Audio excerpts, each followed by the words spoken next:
Hi, my name is Karina Littlefield, and I'm an exercise physiologist here at the Cardiovascular Disease Prevention Center. And today we're going to talk about exercise and lifestyle change. So exercise, is a key component to your rehabilitation. And when it comes to exercise, we want to make sure that you're establishing a well-rounded routine. And we also want to make sure that you're doing this safely. So today we will discuss exercise precautions, proper structure of an exercise program and how to progress, the different components of fitness, and other factors we may want to consider. And then to tie everything together, we will conclude by discussing how to set successful lifestyle changes using what we call a SMART goal. So first, let's start with reviewing safety precautions with exercise. The first thing, you always want to make sure that you take your medications as prescribed. And then secondly, we want to review any symptoms. When you're exercising, if you ever start to experience symptoms of lightheadedness, dizziness, chest pain, or increased shortness of breath, you want to stop, exercise and seek a medical professional. Other factors to consider as precautions, if you have any other medical conditions, for example, if you're diabetic, you want to make sure that you're checking your blood sugar pre and post exercise. You want to make sure that you're exercising within a safe range, because one of the benefits of exercise is that it can bring your blood sugar down. So you want to make sure that your starting point is at a safe level, and then after exercise, you want to make sure that's maintaining. And it's always also good to carry a diabetic snack with you, in case you do have that drop in blood sugar. Having that glucose source available, will be important for you to manage, your diabetes treatment. Another medical condition to consider, if you have any pulmonary, disease and you're prescribed a rescue inhaler, you want to make sure, that you're bringing that with you and, having that available if you should need it, while you're exercising. Some other safety precautions, we always want to make sure we're staying properly hydrated. You don't want to load up in water, after exercise. You want to have good hydration throughout the day, before, during, after. And that's one thing, if you come to the center and you exercise here, we're constantly going to, be asking you, to have some water throughout your session. Some additional safety precautions. First being, we want to talk about some environmental factors. Mostly the weather conditions. So first being if the hot and humid weather, ideally it's not recommended to exercise outside, or in the peak of the heat on those really hot, humid days. Try to plan ahead. If you can, try to exercise earlier in the morning, or later in the evening to avoid, the peak of that hot and humid weather. That's going to dehydrate us, and zap our energy. And then on the other extreme, the cold weather conditions. I'm sure we all feel it, on those really cold days, and you go out and you take a deep breath and it kind of catches you in the chest. What that is that cold air is acting as a vasoconstrictor, so it's going to tighten our vessels. So there's already some stress on us. And then if you add in that exertional component of exercise, it's going to put that much more stress in our cardiovascular system.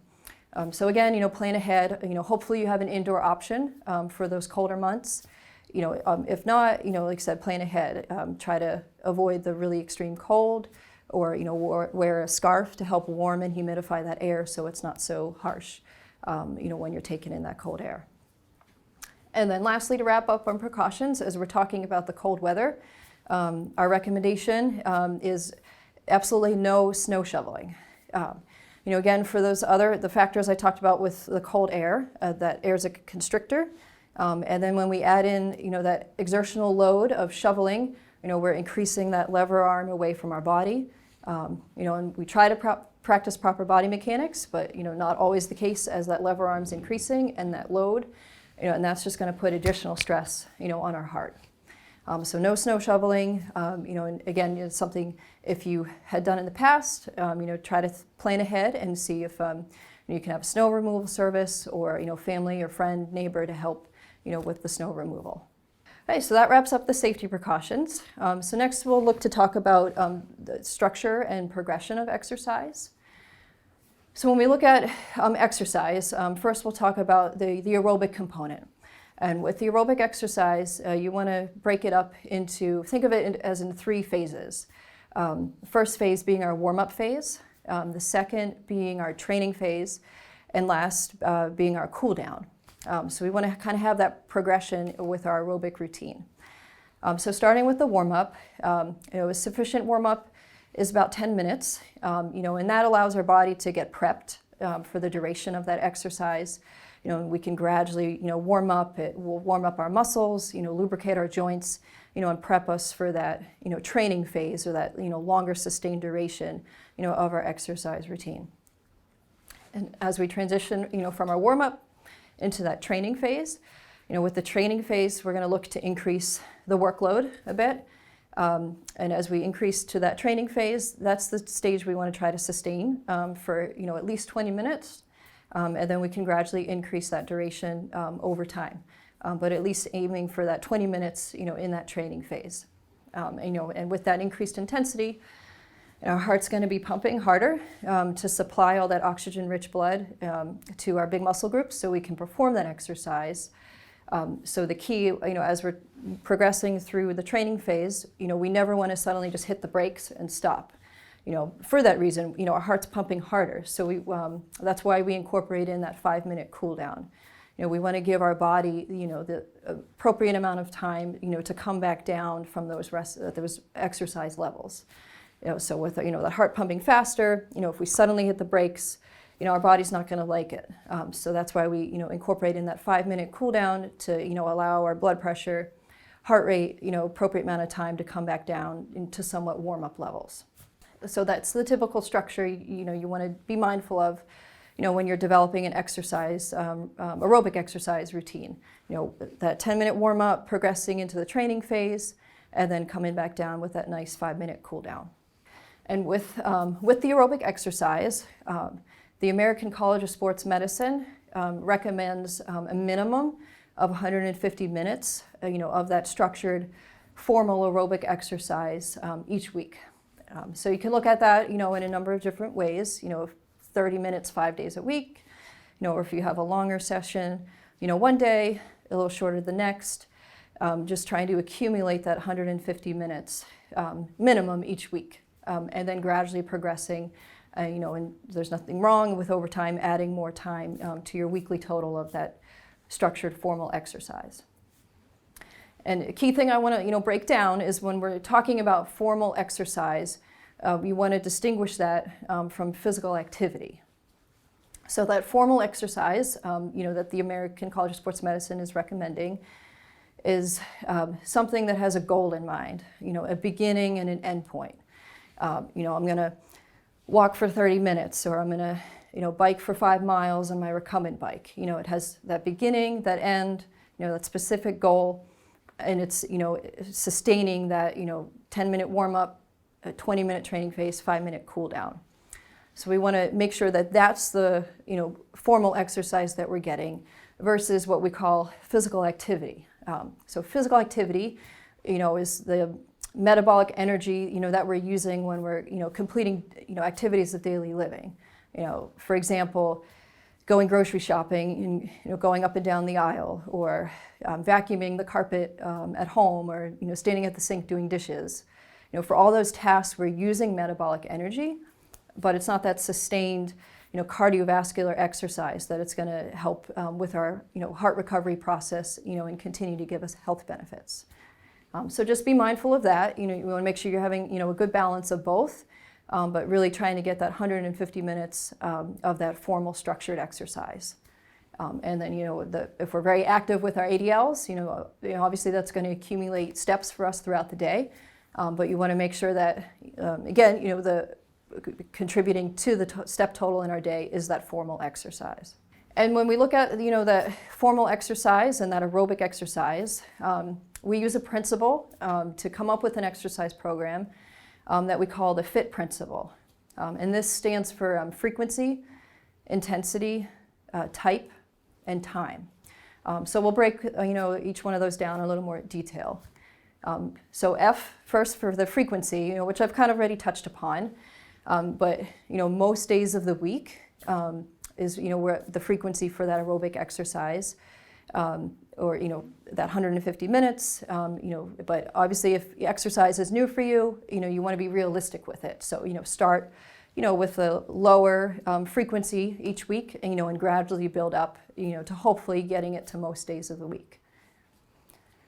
Next is the I, which is for that intensity. So we look at the intensity in a number of different ways. The first being our target heart rate range. So this will be specific to the individual. And we come up with this target heart rate based on a number of different factors. If you've had a stress test, we use that data, to develop your target heart rate range. If you haven't had a stress test, there are other formulas that we may use to, come up with a specific heart rate range for you. And that's, an indication of intensity. That's something that we'll, watch, while you're exercising here with us. And it's also something that, you can keep an eye on, on your own as well, when you're doing your independent exercise. If you have a fitness device, heart rate monitor, that's something that you'll be able to check to determine your intensity. The next way we look at intensity is using a scale of what we call the rating of perceived exertion scale. And this scale is also called the Borg scale. And this scale, it ranges from 6 to 20, which is a little different. Typically you may see scales that range from 1 to 10. With the Borg scale, with that 6 to 20 range, we're breaking it up into different phases. If you come and exercise here at our gym, we have this displayed on each piece of equipment, so you get more familiar with it. But basically, with it ranging from 6 to 20, the scale was designed to correlate with your heart rate. So say if we're looking at 6, you add a 0 to that, that gives us 60. And typically, that's a standard resting heart rate range. And then down on the other extreme, the 20, add a 0 to that, gives us 200. And that's maximal exertion. So with exercise, we don't want you in either extreme on that scale. 6 would be we're at rest, we're not exerting ourselves at all. 20 would feel like the hardest thing you've ever done. So ideally, we break it down into 3 different colors.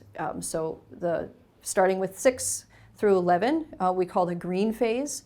And that's where exercise should feel fairly light for you. Like I said, with your warm-up, kind of think of your warm-up phase in that green zone. It should feel fairly light, fairly easy, as we're progressing to that training phase. Then ideally, when we hit that training phase, we want to get into the middle of that scale, which we look at as like a 12 to 14 range. And that's sustaining moderate intensity exercise levels. Like I said, we never want you in that 15 to 20 or that red zone. We don't want you working really hard. Essentially, we don't want you to give yourself a stress test every time you're going out for your regular exercise. We want to keep it in that moderate intensity range. And with this scale, it's very subjective. It's all going in how you feel, which is an important component, of going through cardiac rehab. Is you want to learn how your body responds to different exercise intensities, different forms of exercise. So kind of having that scale can give you some guidance with that. And the scale is also helpful, specifically, if you're on certain medications, that may affect your heart rate response. The scale, gives us that really good idea of how hard it feels like you're working and, a good intensity level for your training phase. Okay. And the last way we look at intensity is what we use in this test, what we call the talk test. So this is, when you're exercising, you want to be able to have a conversation. It doesn't have to be, a worldly conversation, but just being able to communicate with that. You never want to exercise to a point where you're feeling so short of breath, you can't formulate a sentence, while you're exercising. So, that's where we come up with that talk test. So, and that kind of correlates with keeping your exercise at a moderate intensity level. So those are the 3 main ways we look at intensity, using that FIT principle, target heart rate, rating of perceived exertion, and the talk test.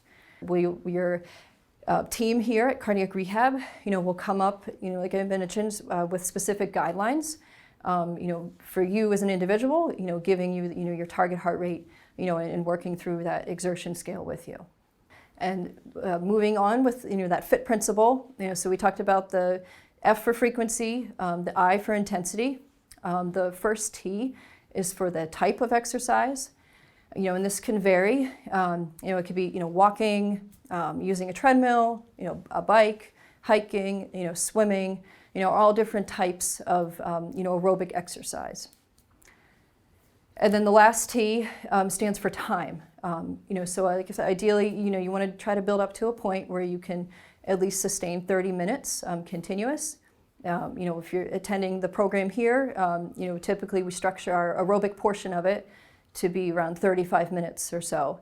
And like I said, if exercise is new, and that seems like a lot, that's okay. You want to start, small. You can start with 10-minute walks, numerous times throughout the day, and accumulate that 30, 35 minutes, and then, keep progressing to get to a point where you're able to sustain, that full amount of time. So that wraps up talking about the aerobic portion of fitness.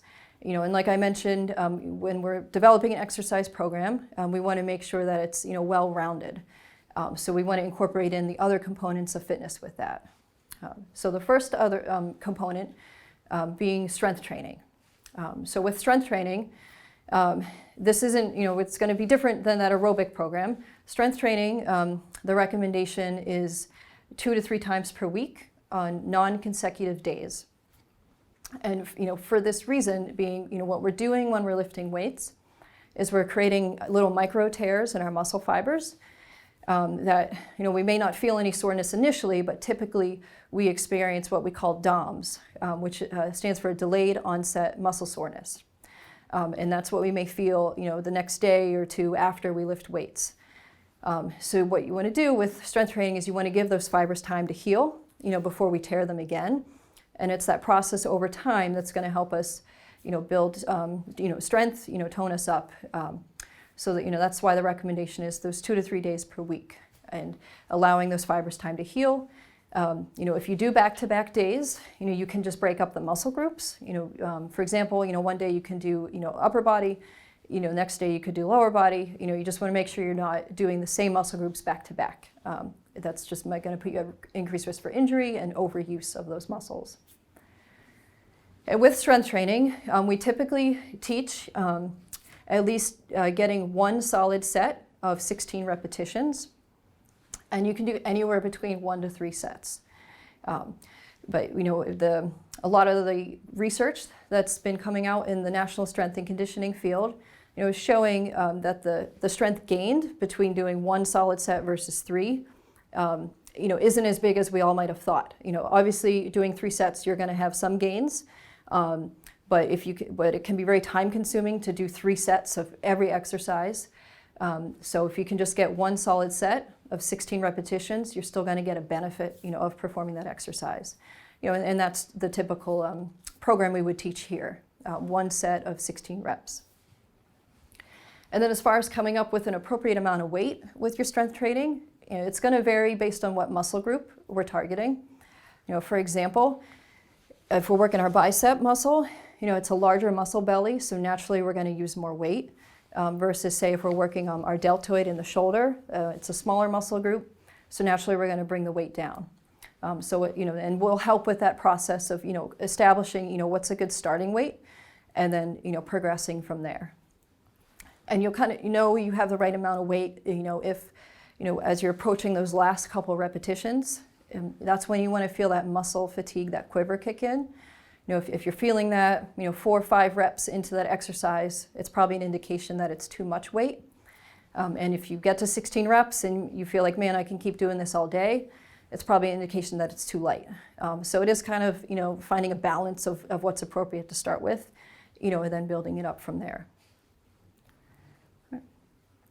Right, and that wraps up the strength training. So the last component of fitness that we want to talk about is flexibility. Flexibility with strength training as well, we always want to make sure that we're slightly warmed up when we're doing these types of components of fitness. Being warmed up, our muscles are going to be, very loose, and, again, those joints are going to be lubricated, so we'll be able to tolerate the stretch more comfortably. So typically, we teach, we do the aerobic, we add in that strength training, and then we always end with some stretching. At that point, your body is going to be very warmed up and the stretches will feel more comfortable for you. And then with flexibility, we're not looking at those repetitions and sets. What we're looking at with stretching is we want to maintain a nice static stretch. This meaning, for example, say if I'm going to stretch my calf muscle, I'm going to bring my weight forward onto my front leg, and I'm keeping my heel down on the back leg to stretch the back calf. And I want to maintain that stretch. A lot of times people tend to bounce with stretches. We want to avoid that. So once you feel that discomfort kick in, you want to maintain that for about 30 seconds, or 10 breaths, and then you can switch and do the other side.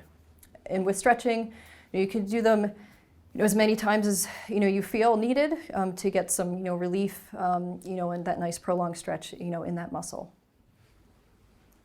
And so that wraps up the components of fitness. So, we have the aerobic, the strength training, and the flexibility, and that's going to help you develop a nice, well-rounded program. So to wrap up the exercise topic, I just want to review a couple additional factors. One being any potential barriers to exercise.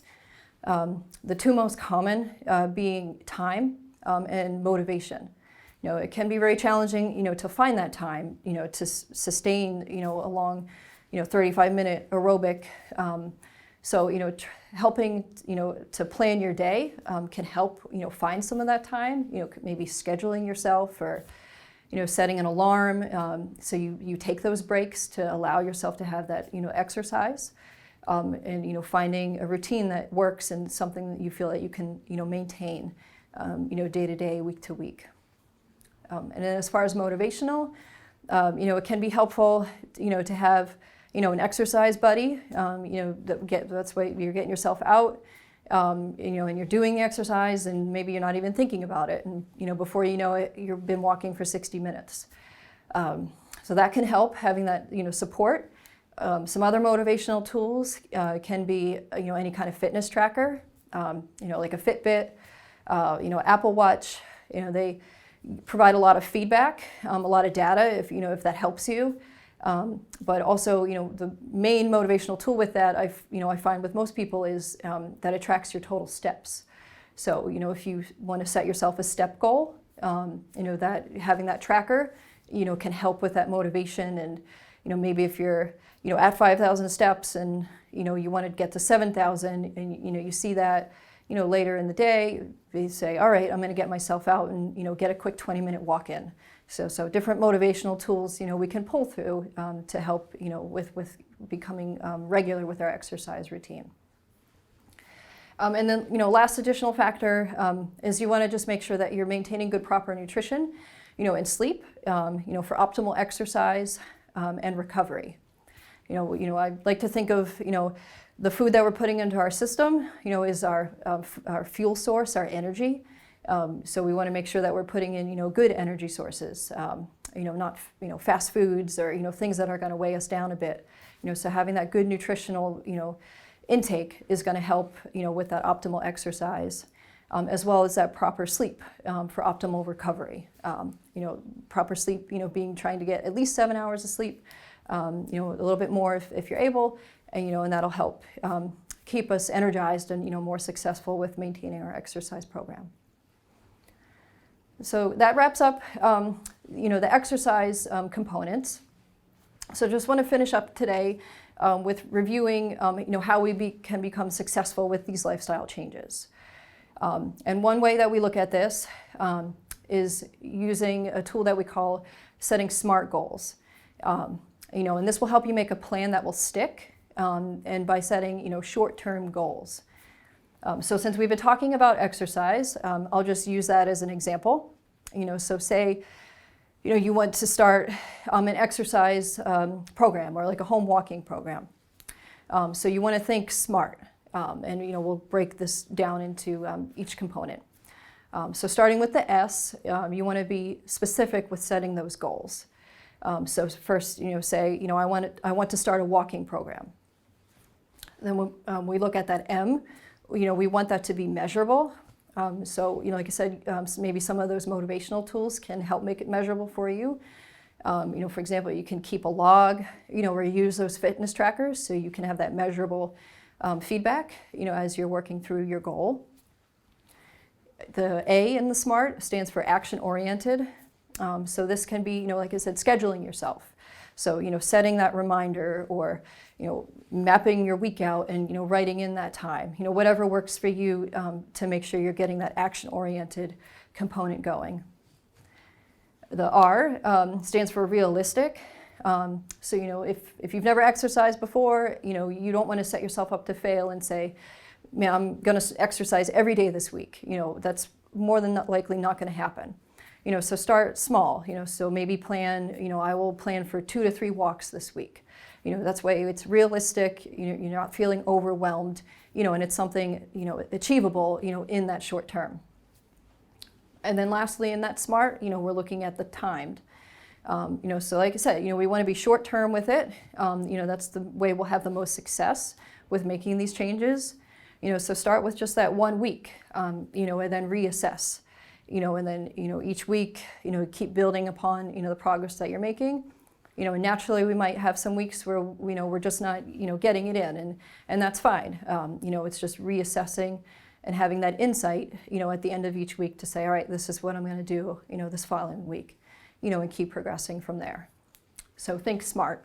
I just use exercise as the example, obviously because that's what we're talking about. But you can apply the SMART goals, to any of your lifestyle changes, whether it be, diet or stress management tools, sleep, anything that you want to work on, try to keep in mind that SMART acronym to help you achieve those successful lifestyle changes. Right, and that wraps up our discussion today, on exercise and lifestyle change. And if you have any questions, don't hesitate to reach out, to your cardiac rehab team. That's what we're here for, and we want to help you achieve these goals, specifically, with exercise, and make it, specific and tailored, to your individual needs and goals. Right. Well, thank you.